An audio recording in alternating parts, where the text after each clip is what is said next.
Sa panahon ngayon, dapat may ganito kang maliit na mini CCTV dahil talamak ang magnanakaw ngayon. Hindi mo alam ang panahon at kung kailan sila titira. Kung ngayon hindi pa sila tumitira sa inyong bahay, dapat mag-ready ka.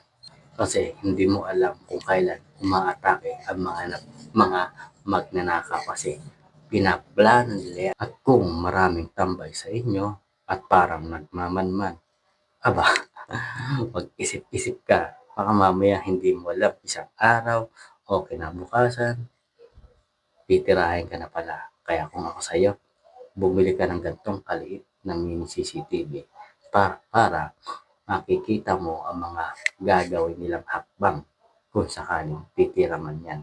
Ang malapit nito guys, pwede mong ilagay o itago sa mga inyong gilid ng pamamahay at pwede rin siyang i-stand.